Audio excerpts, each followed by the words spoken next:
बिस्मिल्लाहिर्रहमानिर्रहीम अस्सलाम वालेकुम। कैंडल एकेडमी पाकिस्तान में नए लेक्चर के साथ खुशामदीद students. Chapter number 20 nuclear physics में आज हम न्यूमेरिकल प्रॉब्लम सॉल्व करने जा रहे हैं। ये न्यूमेरिकल प्रॉब्लम्स का पहला पार्ट है और फर्स्ट 5 न्यूमेरिकल सॉल्व करेंगे। प्रॉब्लम 20.1 है, find mass defect and binding energy of the helium nucleus. क्या है जी? मास डिफेक्ट फाइंड करना है, बाइंडिंग एनर्जी फाइंड करनी है, और किसकी फाइंड करनी है? हीलियम न्यूक्लियस की। हीलियम न्यूक्लियस क्या होता है? He42। डेटा यहाँ पे गिवन नहीं है। एग्ज़ाम में अगर क्वेश्चन आया तो प्रोबेबली ये इसका डेटा आपको गिवन होगा, लेकिन यहाँ हम लिख लेते हैं जिन चीज़ों की हमें ज़रूरत पड़ेगी। सबसे पहले number of protons, number of protons equal to Z equal to 2। Number of neutrons equal to N equal to 2। Number of proton भी दो है, नंबर ऑफ न्यूट्रॉन्स भी दो हैं। हमें प्रोटॉन और न्यूट्रॉन का मास भी एटॉमिक मास यूनिट में चाहिए। तो प्रोटॉन का मास हम MP लिखते हैं और ये होता है 1.00727 U। मास ऑफ न्यूट्रॉन को MN लिखेंगे और ये होता है MN स्मॉल n। तो ये बराबर होगा 1.00866 1.008665 एटॉमिक मास यूनिट। और फिर इसका जो अपना मास है, एक्चुअल एक्सपेरिमेंटल मास है हीलियम न्यूक्लियस का, वो भी लिखना पड़ेगा। मास ऑफ हीलियम He यहाँ पे लिख लेते हैं। ये भी एटॉमिक मास यूनिट में आपको लिखना पड़ेगा 4.002602 एटॉमिक मास यूनिट। अब हम इस काबिल हो चुके हैं कि हम इसका मास डिफेक्ट फाइंड करें, और मास डिफेक्ट को इनफैक्ट हम एनर्जी में कन्वर्ट कर सकते हैं। फाइंड हमने करना है मास डिफेक्ट डेल्टा M, और बाइंडिंग एनर्जी फाइंड करनी है E। Binding energy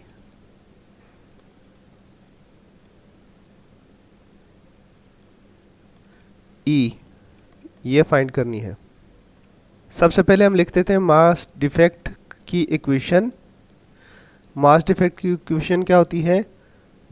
atomic number multiplied by mass of proton plus number of neutrons multiplied by mass of neutron minus mass of helium nucleus. तो ये delta M आ जाएगा mass defect. चूँकि हमें सारा atomic mass unit में given है, तो इसलिए हमें इसको वेलोसिटी ऑफ लाइट के स्क्वायर के साथ मल्टीप्लाई करने की ज़रूरत नहीं एनर्जी फाइंड करने के लिए, क्योंकि 931.5 से हम मल्टीप्लाई करेंगे तो ये electron volt mega electron volt में कन्वर्ट हो जाएगा। तो इसको सॉल्व करते हैं, डेटा इसके अंदर पुट करते हैं, प्लग इन करते हैं। तो क्या आएगा आपके पास? Z क्या है? 2। मास ऑफ प्रोटॉन मल्टीप्लाई करें आप इसके साथ 1.00727 और प्लस नंबर ऑफ न्यूट्रॉन्स भी 2 है, और उसको मल्टीप्लाई आप करेंगे न्यूट्रॉन के मास के साथ 1.00865 U है, और माइनस करेंगे जो आपको मास ऑफ हीलियम गिवन है 4.002। इन दोनों को ऐड करने के बाद आप इसको माइनस करेंगे 4.002602 एटॉमिक मास यूनिट। तो ये डेल्टा M यहाँ पे सॉल्व होकर आ जाएगा। इसको आप सॉल्व करें तो ये बनता है 4.03187 माइनस 4 पॉइंट ये वाला लिख दें 0.02602 unit atomic mass unit.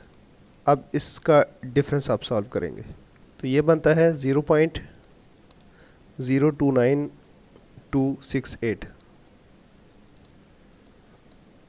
Round of करके अगर लिखें तो delta M is equal to 0.030 होगा। स्टूडेंट्स बुक में 0.0304 आ रहा है, यहाँ पे 4 है। वो प्रोबेबली इस वजह से होगा क्योंकि हमने इसको 3 पॉइंट तक लिखा हुआ है और ये 4 पॉइंट लिखे हुए हैं, 0 के बाद ये, यानी ये 6 है और ये वाले 5 है। तो ये हमने एक पॉइंट शायद मिस कर दिया, उसकी वजह से ये आ रहा है। लेकिन हम इसको 0.3 कर देते हैं या 304 भी कर दें तो इतना कोई ख़ास फ़र्क पड़ने वाला नहीं है। बहरहाल ये तकरीबन दुरुस्त है। ये आपका डेल्टा एम है, मास डिफेक्ट जो है वो एटॉमिक मास यूनिट में आ गया। मास डिफेक्ट अगर आपके पास एटॉमिक मास यूनिट में हो तो एनर्जी डेल्टा ई में कन्वर्ट करना इजी हो जाता है। फिर आप डेल्टा एम को सिर्फ मल्टीप्लाई कर देते हैं 931.5 मेगा इलेक्ट्रॉन वोल्ट से, क्योंकि 1 एटॉमिक मास यूनिट जो है इसके बराबर होता है। तो 0.03 एटॉमिक मास यूनिट किसके बराबर होंगे, मल्टीप्लाई करेंगे आप तो आपके पास ये बाइंडिंग एनर्जी आ जाएगी 0.03 इंटू 931.5 मेगा इलेक्ट्रॉन वोल्ट हमारे पास ये आ रही है। डेल्टा ई, इसको आप ई बी भी लिखते हैं, बाइंडिंग एनर्जी डेल्टा ई भी लिखते हैं। तो ये हमारे पास इसका आंसर आया है 27.945 और बुक में थोड़ा सा डिफरेंट 28.29 आ रहा है। तो ये थोड़ा सा डिफरेंट है, वो डिफरेंस है वो उसी की वजह से कि यहाँ पे 0.4 अगर लगा दें तो ये एग्जैक्टली मैच हो जाएगा। तो मेगा इलेक्ट्रॉन वोल्ट, ये बहरहाल ये आंसर गलत नहीं है। आप इस तरीके से सॉल्व करेंगे तो आपका आंसर ठीक ही होगा। प्रॉब्लम 20.2 है, certain radio active isotope has half life of 8 hours. एक आइसोटोप है जिसकी हाफ लाइफ 8 आवर्स है। Solution containing 500 million atoms of this isotope is prepared. एक ऐसा सैंपल है जिसमें 500 मिलियन इसके आइसोटोप्स है। How many atoms of this isotope have not disintegrated after 8 hours, after 24 hours. एक एलिमेंट है, एटम्स हैं, रेडियो एक्टिव आइसोटोप्स हैं, 500 मिलियन एटम्स हैं उसके, और 8 आवर्स उसकी हाफ लाइफ है। 8 आवर गुजरने के बाद कितने एटम बाकी बचेंगे, 24 आवर गुजरने के बाद कितने एटम्स बाकी बचेंगे। तो हमें गिवन क्या है, इसमें नंबर ऑफ़ एटम्स हमें गिवन है एन नॉट, जो original initial number of atoms होता है उसको हम एन नॉट कहते हैं, और ये 500 मिलियंस हैं।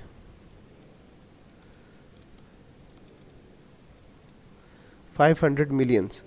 और उसके बाद हाफ लाइफ हमें गिवन है टी 1/2, गिवन है 8 आवर्स। नंबर ऑफ़ एटम्स जो बच जाते हैं ये हमने फाइंड करने हैं दोनों सूरतों में, यानी 8 घंटे बाद और 24 घंटे बाद कितने एटम्स बाकी होंगे। तो फार्मूला लिख लेते हैं। फार्मूला है n इज़ इक्वल टू, यानी ये जो एटम बचेंगे उसका फार्मूला है 1/2 n नॉट। तो पहले अब हाफ लाइफ क्या है, 8 आवर्स है और फर्स्ट 8 आवर्स में एक लाइफ ही गुजरेगी। तो यहाँ पे n होता है, इसमें n की जगह हम 1 पुट करेंगे। 1/2 फर्स्ट हाफ लाइफ है तो यहाँ पे 1 पुट करें, n नॉट, और ये n हो जाएगा n not 500 million divided by 2 हो जाएगा। तो ये हो जाएगा, सॉल्व करें, 250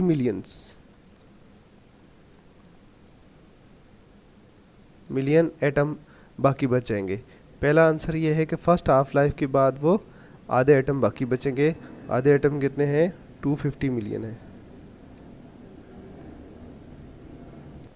अब आपको टाइम गिवन है कितना, 24 आवर्स, और आपके पास जो हाफ लाइफ है वो 8 है। तो नंबर ऑफ़ हाफ लाइफ्स इस तरह से आ जाएंगी। टोटल टाइम जो होता है उसको आप हाफ लाइफ पे डिवाइड करते हैं तो आपके पास नंबर ऑफ़ हाफ लाइफ्स आ जाता है। तो इसको डिवाइड करें तो ये आंसर आता है n इज़ इक्वल टू 3। अब फिर अगेन वही फार्मूला इस्तेमाल करें, 1/2 की पावर n की जगह आप 3 लगा दें, n नॉट। अब ये हो जाएगा n is equal to 1/2 to power 3 is equal to 8 multiplied by n naught और n is equal to 500 millions divided by 8, तो ये आंसर आ जाएगा 62.5 मिलियन। 62.5 मिलियन एटम जो है बच जाएंगे 24 घंटे बाद। तो ये रहा आंसर। चलते हैं नेक्स्ट क्वेश्चन की तरफ। नेक्स्ट क्वेश्चन है, आपको ये दिए हुए रेडियो एक्टिव आइसोटोप्स गिवन है और इनमें बीटा डिके की इक्वेशंस लिखनी है। तो सबसे पहले हम क्या करते हैं, क्वेश्चन पढ़ भी लेते हैं। Write the nuclear equation for beta decay of lead, bismuth, thorium और नाइट्रोजन। बीटा डिके में आप जानते हैं कि इलेक्ट्रॉन रिलीज होता है और जनरल इक्वेशन हम लिख लेते हैं कि बीटा डिके की इक्वेशन क्या होती है। एक्स एलिमेंट है, उसका एटॉमिक नंबर z और एटॉमिक मास a है, तो इसका अगर बीटा डिके होता है तो ये y बन जाता है, a सेम रहता है, z में एक प्लस हो जाता है क्योंकि इलेक्ट्रॉन जो रिलीज़ होता है वो न्यूट्रॉन से होता है और न्यूट्रॉन कन्वर्ट होता है प्रोटॉन के अंदर, इसलिए एटॉमिक नंबर में एक का इजाफा हो जाएगा और एक बीटा पार्टिकल रिलीज़ हो जाएगा, एक न्यूट्राइनो रिलीज़ होगा और साथ में एनर्जी रिलीज़ होगी। ये energy in the form of kinetic energy of the fragments हो सकती है, हीट हो सकती है। ये अगर V के ऊपर बार हो तो ये एंटी न्यूट्राइनो होता है, अगर सिर्फ V हो तो ये सिर्फ V हो तो न्यूट्राइनो होता है। तो इसी जनरल इक्वेशन के मुताबिक हम इसको लिखते हैं Pb 21093 गिव्स अप 93 में एक ऐड करेंगे तो 94 हो जाएगा और 94 स्टूडेंट्स ये गलत टाइप हो गया था, ये लेड का जो एटॉमिक नंबर है वो 82 है, 92 नहीं था, ये 82 था। तो ये हम चेंज कर देते हैं यहाँ से।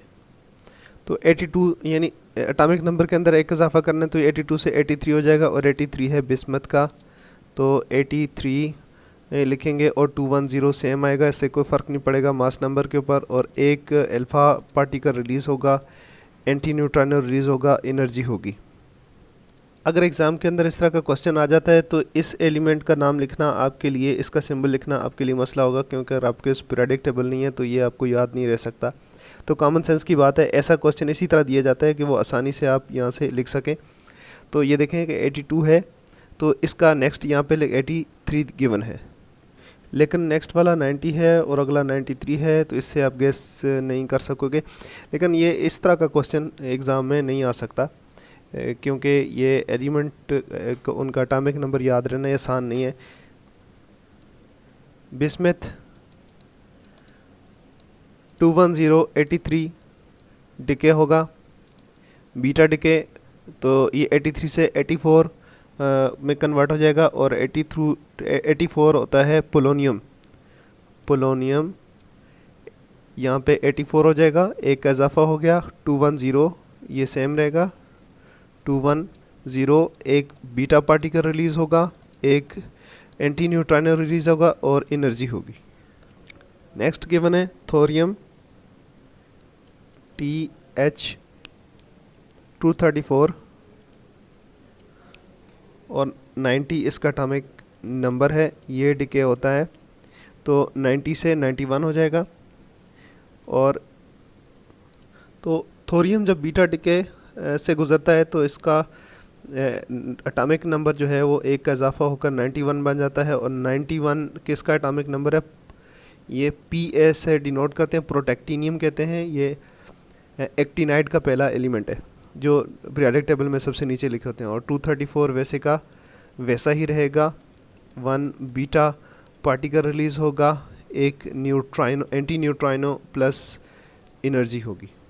नेक्स्ट आइसोटोप है नेपच्यूनियम, ये भी एक्टिनाइड सीरीज़ का एलिमेंट है, 239 और 93 इसका एटॉमिक नंबर है। जब ये बीटा डिके से गुज़रता है तो 93 से ये 94 हो जाता है और 94 है प्लूटोनियम, Pu से डिनोट करते हैं और एक का इजाफा करें तो ये 94 प्लूटोनियम बन जाएगी और 239 पे कोई फ़र्क नहीं पड़ने वाला, 1 बीटा पार्टिकल रिलीज़ होता है, एक एंटी न्यूट्रिनो और एनर्जी रिलीज़ होती है। नेक्स्ट क्वेश्चन, प्रॉब्लम 20.4 है, calculate the energy released if 1 kg of uranium undergoes fission taking the disintegration और energy for event to be 208 mega electron volt. बड़ा आसान सा क्वेश्चन है, अगर एक एटम से energy 208 mega electron volt energy release हो एक एटम से, तो 1 किलोग्राम ऑफ यूरेनियम से कितनी एनर्जी रिलीज़ होगी। तो हमें पहले ये फाइंड करना होगा कि 1 किलोग्राम ऑफ यूरेनियम में कितने यूरेनियम एटम पाए जाते हैं। तो ये कोई मुश्किल नहीं है, यूरेनियम का हमें एटॉमिक मास पता है, A = 235। मास हमें गिवन है 1 kg, यानी 1 kg हम ग्राम में अगर लिखेंगे तो 1000 ग्राम्स होंगे ये, और इसके नंबर ऑफ़ मोल हम फाइंड करेंगे और उस नंबर ऑफ़ मोल से हमें इसके पार्टिकल्स का पता चल जाएगा कि इसके अंदर कितने एटम्स मौजूद हैं। नंबर ऑफ़ मोल कितने होते हैं, mass divided by molar mass. तो मास इसका गिवन है 1000 ग्राम्स, और इसका मोलर मास, चूँकि इसका जो एटॉमिक मास नंबर है वो 235 है, तो 235 ग्राम्स का एक मोल होता है। तो ये कट गया, और उसके बाद ये जो बचेगा इसको सॉल्व करने के बाद आपके पास जो इसके नंबर ऑफ़ मोल बचते हैं 4.25 है। तो 1000 ग्राम या 1 किलोग्राम ऑफ यूरेनियम हो तो उसमें 4.25 मोल होते हैं। ठीक है जी, आपके पास अगर नंबर ऑफ़ मोल आ गए तो इसके नंबर ऑफ़ एटम सॉल्व करना आसान हो गए, क्योंकि नंबर ऑफ़ एटम जो है आप जब सॉल्व करते हैं n तो आप मल्टीप्लाई करते हैं नंबर ऑफ़ मोल को नंबर ऑफ़ एवोगाड्रोस के साथ। तो क्या है नंबर ऑफ़ मोल 4.25, और नंबर ऑफ़ एवोगाड्रोस है 6.02 इंटू 3 भी लगा सकते हैं, 6.023 10⁻23 एटम्स या पार्टिकल्स होंगे। तो n जो है आपके पास नंबर ऑफ़ पार्टिकल्स जो आएंगे वो होंगे 25 मल्टीप्लाई करें आप इसको और इसको सिंपली मल्टीप्लाई कर दें, इसको वैसे रहने दें, एक्सपोनेंशियल टर्म को वैसे रहने दें, फैक्टर को 25.597 इंटू 10⁻23, ये नंबर ऑफ़ एटम्स हैं। अब आपके पास नंबर ऑफ़ एटम्स आ चुके हैं, तो एक एटम की एनर्जी कितनी है, एक एटम से एनर्जी रिलीज़ होती है, एक एटम की एनर्जी है 208 मेगा इलेक्ट्रॉन वोल्ट है। तो नंबर ऑफ़ एटम जितने होंगे उसके साथ मल्टीप्लाई करेंगे तो टोटल एनर्जी आपके पास E सॉल्व हो जाएगी 25.597 इंटू 208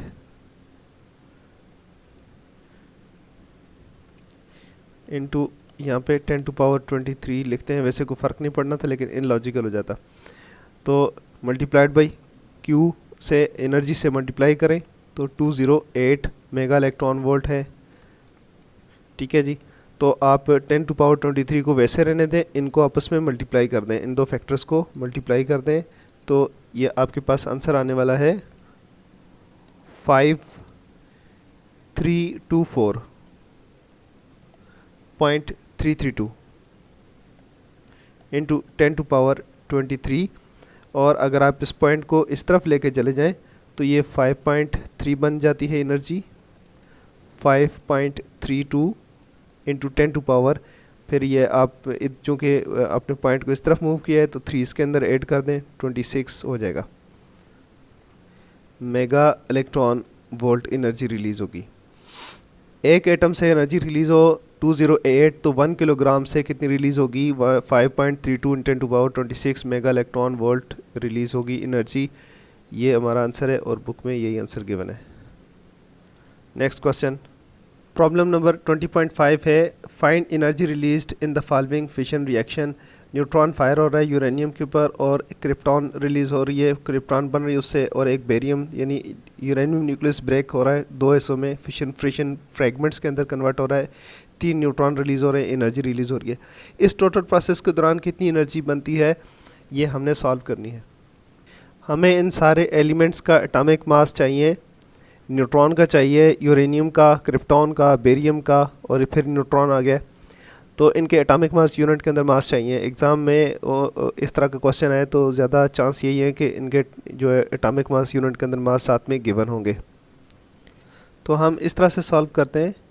यहाँ हम रिएक्टेंट्स की टोटल मास टोटल करेंगे रिएक्टेंट्स का, और यहाँ प्रोडक्ट, ये प्रोडक्ट है सारी, तो यहाँ प्रोडक्ट का मास हम टोटल करेंगे। तो सबसे पहले यहाँ पे हमारे पास क्या लिखा हुआ है, N10। तो ये न्यूट्रॉन है, तो एक न्यूट्रॉन का मास कितना होता है 1.0087 U। और दूसरा इसके साथ यूरेनियम एटम लिखा हुआ है, तो यूरेनियम एटम का मास कितना है 92,235। तो इसका एटॉमिक मास आपके पास आ रहा है 235.0439 U। अब आपने इसको यहाँ पे टोटल कर लेना है, ये बनेगा 236.0526 236.0526 एटॉमिक मास यूनिट। इसी तरह हम यहाँ पे टोटल करेंगे क्रिप्टॉन का कितना है 3692। तो इसका जो एटॉमिक मास यूनिट जो है उसमें बनेगा 91.8973 U। और बेरियम का है, बेरियम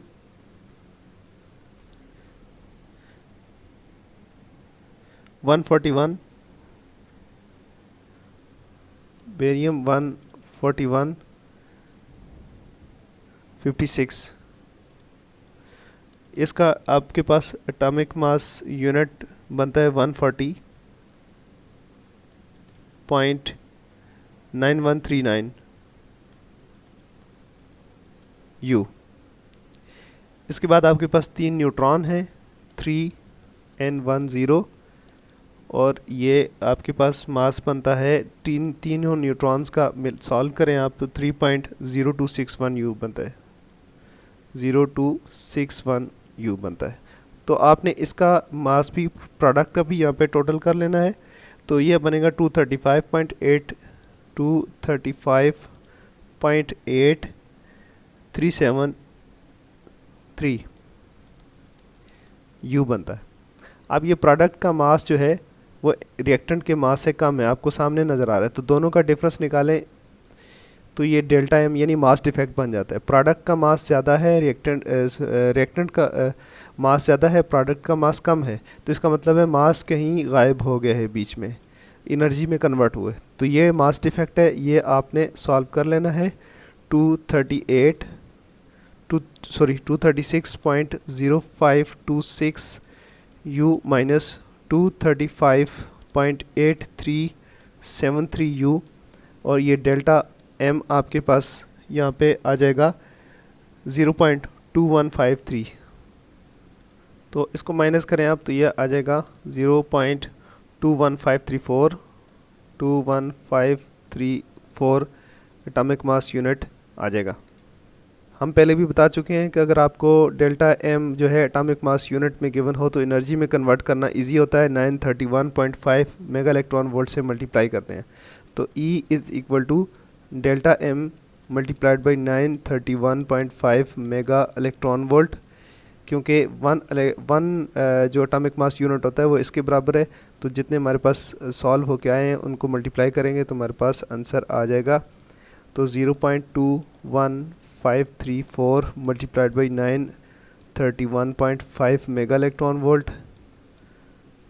तो एनर्जी आपके पास आ जाएगी कि एक एटम से, इस रिएक्शन के दौरान एक एटम से कितनी एनर्जी रिलीज़ होती है 200.58921 मेगा इलेक्ट्रॉन वोल्ट। तो ये इस क्वेश्चन का आंसर है। स्टूडेंट्स, इसके साथ ही हमारा आज का लेक्चर ख़त्म हुआ। बाकी को क्वेश्चन नेक्स्ट लेक्चर में सॉल्व करेंगे। इजाज़त दीजिएगा। अल्लाह हाफिज़।